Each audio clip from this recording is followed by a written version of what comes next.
Hi friends, Vikramaditya மகாராஜாவோட அடுத்த கதை கேட்கலாமா? வாங்க, நான் சொல்ல தயாராக இருக்கேன்.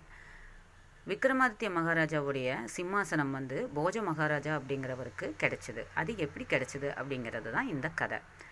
விக்ரமாதித்ய மகாராஜா எப்படி உஜ்ஜயினி தேசத்தை ஆண்டுட்டு வந்தாரோ அதே மாதிரி ஒரு காலத்தில் போஜ மகாராஜா அப்படிங்கிறவரும் ஆண்டுட்டு வந்தார்.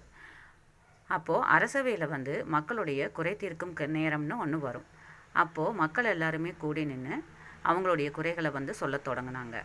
ராஜா, எங்கள் ஊரில் ரொம்ப விலங்குகளால் ரொம்ப தொல்லையாக இருக்குது. நாங்கள் வளர்க்குற ஆடு மாடு கோழி எல்லாத்தையும் பிடிச்சிட்டு போய் சாப்பிட்றது. அதே மாதிரி குழந்தைகளையும், தொட்டிலில் தூங்கிட்டு இருக்கிற குழந்தைகளையும் தூக்கிட்டு போயிட்டு சாப்பிட்றது. எங்களுக்கு ரொம்ப மனக்கவலையாக இருக்குது. இந்த கஷ்டத்துலேருந்து எங்களுக்கு ஒரு தீர்வு கொடுங்க மகாராஜா அப்படின்னு சொல்லிட்டு அழுது கதறாங்க. அப்போ அவருடைய மந்திரி கேட்குறாரு, நீங்கள் எந்த தேசத்துலேருந்து வந்திருக்கீங்க அப்படின்னு. நாங்கள் உஜ்ஜயினி தேசத்துடைய எல்லை பகுதியில் இருக்கிறோம். அதனால தான் எங்களுக்கு காட்டுப்பகுதியிலிருந்து விலங்குகளால் தொல்லை இருக்குது அப்படின்னு சொல்கிறாங்க. அப்படியா, உடனே இதற்குண்டான தீர்வை நாங்கள் கொடுக்குறோம் அப்படின்னு சொல்லி மன்னர் அதுக்குண்டான தீர்வை எடுக்கிறாரு. எல்லாருமே காவலாளிகளுடைய சேர்ந்து மந்திரி, ராஜா, காவலாளிகள், அதற்குண்டான போர்க்கருவிகள் எல்லாத்தையுமே எடுத்துட்டு விலங்குகளை வேட்டையாடுறதுக்காக காட்டுக்கு போகிறாங்க. வனப்பகுதியில் நேரில் கண்ட கொடிய மிருகங்கள் எல்லாத்தையுமே இந்த போஜ மகாராஜா படைசூழ எல்லாத்தையுமே வேட்டையாடிடுறாரு. அப்படி வேட்டையாடி ரொம்ப நேரம் ஆயிட்டதுனால மதிய வேலை நெருங்கிருச்சு. எல்லாத்துக்குமே சோர்வாக இருந்தது. அப்போது கொஞ்சம் தூரம் போனதுக்கப்புறமா ஒரு கம்பு கொல்லையை பார்க்குறாங்க. அந்த கம்பு கொல்லை சரவணப்பட்டன் அப்படிங்கிற அந்தணனுடைய கம்பு கொல்லை. அந்த இடத்துக்கு எல்லாருமே போய் இளைப்பாறலாம் அப்படின்னு சொல்லிட்டு நினைக்கிறாங்க. அப்போ அந்த இடத்துக்கு போனதையுமே சரவணப்பட்டன் ஒரு பரண் மேலே உட்கார்ந்துருக்கிறான். அதாவது தோட்டத்தில் என்ன பண்ணுவாங்க, காக்கா குருவி இதையெல்லாம் தானியங்களை காப்பாற்றுறதுக்காக ஒரு பரண் அமைச்சு அதில் விவசாயிகள் காவல் காக்கிறது இயல்பு தானே. அதே மாதிரி ஒரு பரண் அமைச்சு அந்த சரவணப்பட்டன் பரண் மேலே உட்காந்துக்கிட்டு இவங்க வர்றதை பார்க்குறான். ஓ, நம்மளுடைய அரசர் தான் வர்றாரு அப்படிங்கிறத இனம் கண்டுகொள்கிறான். அப்போது அவங்க எல்லாருமே வரும்பொழுது அவன் அந்த பரண் மேலே இருந்துட்டு என்னன்னு சொல்கிறான், அரசரே, எல்லாத்தையும் நான் ரொம்ப சந்தோஷத்தோடு வரவேற்கிறேன். நீங்கள் எல்லாருமே ரொம்ப களைப்பாக இருக்கிறீங்க. அதனால் தண்ணீர் இருக்குது, அருந்துங்க. அதே மாதிரி கம்பு நான் போட்டு வச்சுருக்கிறேன், நான் விளைச்சி வச்சுருக்கிறேன், எல்லாத்தையுமே உங்களுக்கு பசி தீர காவலாளிகள் எல்லாருமே சாப்பிடுங்க அப்படின்னு சொல்லிட்டு தான் போட்டு வச்சுருக்கிற வயலில் போட்டு வச்சுருக்கிற வெள்ளரி பிஞ்சு, கம்பு, சில தானியங்கள் எல்லாத்தையுமே சாப்பிட சொல்கிறான். உடனே எல்லாருமே அடடா, மகிழ்ச்சியினுடைய உச்சத்துக்கே போய் பரவாயில்ல, இவ்வளவு நல்ல மனசுக்காரனா இந்த சரவணப்பட்டன் அப்படிங்கிறத தெரிஞ்சுக்கிட்டு எல்லாரும் போய் சாப்பிட ஆரம்பிச்சிடுறாங்க. அப்புறம் கொஞ்ச நேரத்தில் ஏதோ சத்தம் கேட்டு அந்த பரண் மேலேருந்து அந்த சரவணப்பட்டன் கீழே இறங்குறான். கீழே இறங்கிட்டு உடனே இவங்கெல்லாம் சாப்பிட்டுட்டு இருக்கிறத பார்த்தோன்னதையுமே ஐயையோ, இப்படி பண்ணுறீங்களே, என்னுடைய வயலையெல்லாம் இப்படி நாசம் பண்ணுறீங்களே, நான் அறுவடை செஞ்சு வச்சுருந்த அந்த பொருளெல்லாம் இப்படி தின்னு தீக்கிறீங்களே அப்படின்னு சொல்லி புலம்ப ஆரம்பிச்சிட்டான். ராஜா, நீங்கள் எல்லாத்துக்குமே கொடுத்து தானே பழக்கம், இப்படி அழிச்சா பழக்கம். நாங்கள் கஷ்டப்பட்டு தானியங்களை விளைவிக்கிறோம். நீங்கள் இந்த மாதிரியான வேலையை பண்ணுறீங்களே, நான் என்னென்ன பண்ணுவேன் அப்படின்னு சொல்லிட்டு ரொம்ப அழுது புலம்பி திட்டி தீக்கிறான். உடனே என்னடா இது, பரண் மேலே இருந்தப்போ இவன் இவ்வளவு சந்தோஷமாக பேசுனா, கீழே இறங்கி வந்தனதையுமே இந்த மாதிரியான பழிப்பாவங்களை நம்ம மேலே போடுறானே அப்படின்னு சொல்லிட்டு ராஜா என்ன பண்ணுறாரு, படைகளையெல்லாம் அழைச்சிட்டு வெளியில் கிளம்புறாரு. உடனே சரவணப்பட்ட மறுபடியும் அந்த குருவி காக்கா எல்லாம் துரத்துறதுக்காக பரண் மேலே ஏறுறான்.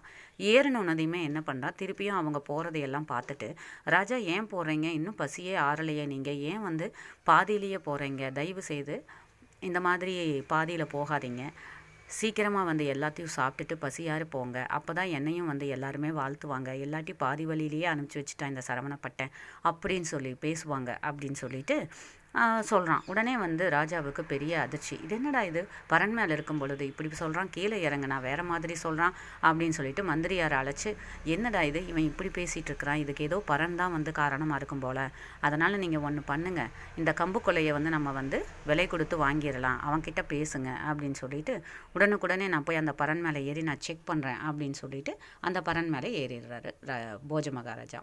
பரண் மேலே ஏறினதையுமே ராஜாவுக்கு இனம் புரியாத சந்தோஷம். அவருடைய ராஜ்யத்தீவே இப்போ யாராவது கேட்டால் கூட அவர் வந்து கொடுத்துருவார். அந்த மாதிரியான மனநிலைமை. அதாவது ஒரு சிறு உயிரினங்களுக்கு மேலே கூட அவ்வளோ ஒரு பாசம் பற்று வந்துடுது. மனசில் எந்த ஒரு தீய எண்ணங்களுமே இல்லாமல் குழந்தை மாதிரியான மனசுக்கு வந்துட்டு அவர் வந்து ஃபீல் பண்ணுறாரு. ஓ, இது என்னடா இது, இந்த பறன் தான் வந்து இதில் இதில் வந்து ஒரு ரகசியம் இருக்குது அப்படின்னு சொல்லிட்டு மந்திரியார்கிட்ட சொன்ன மாதிரி அந்த பறனை வந்து விலைக்கு வாங்குறதுக்கு உண்டான ஏற்பாடுகளை பண்ணுறாரு. சரவணப்பட்டன்கிட்டையும் வந்து பேசுகிறாங்க. அதுக்கும் சரவணப்பட்டன் வந்து அடடா பரவாயில்ல, நமக்கு வந்து காசு பணம் கிடைக்கிறது பெரிய சந்தோஷம் அப்படின்னு சொல்லிட்டு அரசவைக்கு வர சொல்லி அவன்கிட்ட அவனுடைய சம்மதத்தை பெற்றதுக்கு அப்புறம் அவனுக்கு வேணுங்கிற தானியங்கள், மணி வகைகள், ரத்தினங்கள், முத்து, தங்கம், வெள்ளி, என்னென்ன தானியங்கள், என்னென்ன நவரத்தனங்கள் இருக்குதோ அத்தனையும் கொடுத்து, அதுக்கு உண்டான பொருளையும் கொடுத்து, காசு எல்லாமே கொடுத்து அந்த கொள்ளையை வந்து வாங்கிடுறாங்க. வாங்கினதுக்கப்புறமா பறனுக்கு கீழே வந்து தோண்ட சொல்கிறாரு ராஜா. அந்த பறனுக்கு கீழே தோண்டும் பொழுது கொஞ்சம் நேரம் கழித்து ஒரு வித்தியாசமான சத்தம் கேட்குது. கேட்கும்போது ரொம்ப கவனமாக தோண்டுங்க அப்படின்னு சொல்லிட்டு மந்திரியும் ராஜாவும் சொல்கிறாங்க. அப்படி தோண்டும் பொழுது என்ன ஆகுது அப்படின்னா, ஒரு விக்ரமாதித்தனுடைய சிம்மாசனம் வந்து கிடைக்கிது. அந்த இடம்தான் வந்து விக்ரமாதித்தனுடைய சிம்மாசனம் புதைஞ்சிருக்கு. அப்போது அதைய பத்திரமா, அவனுக்கு வந்து தெரியாது விக்ரமாதித்தனுடைய மகாராஜாவினுடைய அந்த சிம்மாசனம் தான் அது அப்படின்னு சொல்லிட்டு போஜ மகாராஜா அவர்களுக்கு தெரியாது. அப்படி தோண்டிட்டு இருக்கிறப்ப கீழே எல்லாத்தையும் சுத்தமாக எடுத்து அதை வந்து எல்லாருமே தூக்கிடலாம் அப்படின்னு சொல்லிட்டு தூக்கி பார்க்குறாங்க. அதை வந்து தூக்கவே முடியலை. இது என்னடா இது, அசைக்க கூட முடியலையே அப்படின்னு சொல்லிட்டு மந்திரிக்கிட்ட போஜ மகாராஜா சொல்கிறாரு. அப்படி சொல்லும் பொழுது மந்திரியார் சொல்கிறாரு, ராஜா, நம்ம எந்த ஒரு காரியங்கள் செய்யும் பொழுதுமே நல்ல முறையில் பூஜை புனஸ்காரங்கள் செஞ்சு தான் வந்துட்டு நம்ம ஒரு தெய்வத்தினுடைய சிலையவே வந்து நம்ம கொண்டு போய் வைக்கிறோம். அதே மாதிரி இதுவும் வந்து ஒரு சிறந்த சிம்மாசனமாக இருக்கிறதுனால தான் இந்த மாதிரி வெளியில் வர மாட்டேங்குது. ஸோ நம்ம என்ன பண்ணலாம் அப்படின்னா, அதற்குண்டான பூஜை புனஸ்காரங்கள் எல்லாம் செஞ்சு அதுக்கப்புறமா அதை வந்து எடுத்து பார்க்கலாம் அப்படின்னு சொல்கிறாரு மந்திரியார். உடனே வந்து போஜ மகாராஜரும் பூஜை புனஸ்காரங்கள் செஞ்சு அந்த பூஜை செய்கிறவங்களெல்லாம் வர சொல்லி பூஜையெல்லாம் செஞ்சதுக்கப்புறமா என்ன பண்ணுறாங்க அப்படின்னா, அதை வந்து அசைச்சு பார்க்குறாங்க. என்ன ஒரு அதிசயம், அந்த சிம்மாசனமாகப்பட்டது இப்போ தான் அசைஞ்சு கொடுக்குது. அப்படியே வெயிட்லெஸ்ஸாக ஆகிடுது. அப்படியே தூக்கிட்டு வந்து வைக்கிறாங்க. உடனே அப்படியே தூக்கிறதுக்கு முயற்சி பண்ணி அதையும் வந்து தூக்கிட்டு வர்றாங்க. அப்போ மந்திரியார்கிட்ட நன்றி சொல்கிறாரு போஜ மகாராஜா. பரவாயில்ல, நீ வந்து மந்திரியாரே, நீங்கள் சொல்கிற பேச்சை நாங்கள் வந்து கேட்டதுனால தான், நீங்கள் சிறந்த ஆலோசனை சொன்னதுனால தான் இப்பேற்பட்ட சிம்மாசனம் வந்து நமக்கு வந்து கிடச்சிது அப்படின்னு சொல்லிட்டு அவர் வந்து மந்திரியாருக்கு நன்றி சொல்கிறாரு. உடனே மந்திரியார் சொல்கிறாரு, போஜ மகாராஜா, நான் வந்து உங்களுக்கு வந்து ஒரு சிறந்த ஒரு அறிவுரையை சொன்னேன். அதாவது அறிவுரைங்கிறத விட ஒரு ஐடியாவை சொன்னேன். அந்த ஆலோசனையை வந்து நீங்கள் அதைய யாரோ சொல்கிறாரே, மந்திரி தானே சொல்கிறாரே அப்படின்னு எடுத்துக்காமல் நீங்கள் வந்து என்ன பண்ணியிருக்கீங்கன்னா, அதைய சிரமேற்கொண்டு எடுத்து அதற்குண்டான காரியங்களை எல்லாம் செஞ்சு அதில் நீங்கள் தான் வந்து வெற்றி பெற்றிருக்கிறீங்க. இதில் என்னுடைய காரியங்கள் எதுவுமே கிடையாது. யார் எதை சொன்னாலும் அலசி ஆராய்ஞ்சு செய்கிறதுல உங்களை மாதிரி ஒரு புத்திசாலியை நான் வந்து பார்த்ததே கிடையாது. இது வந்து எப்படி இருக்குது, அதே மாதிரி நான் என்ன சொல்கிறேன் அப்படின்னா, உங்களுக்கு வந்து அவர் அதாவது நினச்சிக்கிறாரு, மந்திரியார் வந்து நினச்சிக்கிறாரு, அதாவது அரசருக்கு வந்து எது நல்லதோ அதை மட்டும்தான் நம்ம வந்து சொல்லணும், மற்றபடிக்கு வந்து எது நினச்சாலும் சொல்லக்கூடாது, அவருக்கு எது நல்லதாக படுதோ அதை மட்டுமே நம்ம வந்து சொல்லணும் அப்படிங்கிறதையும் நினச்சிக்கிட்டு, அரசரே, நீங்கள் வந்து இவ்வளோ தூரம் என்னுடைய பேச்சை கேட்டதுக்கு ரொம்ப நன்றி.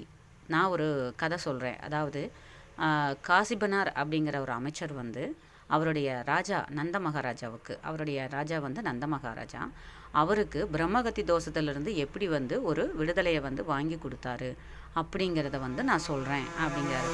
அடடா, போஜ மகாராஜாவுக்கு ஒரே சந்தோஷம். என்னடா இது, இப்படியெல்லாம் ஒரு கதை இருக்கா, எனக்கு சீக்கிரமாக சொல்லுங்கள் அப்படின்னு சொல்லிட்டு சொல்கிறாரு. இதை வந்து நான் அடுத்த வீடியோவில் வந்து சொல்கிறேன். நன்றி நேயர்களே, வணக்கம்.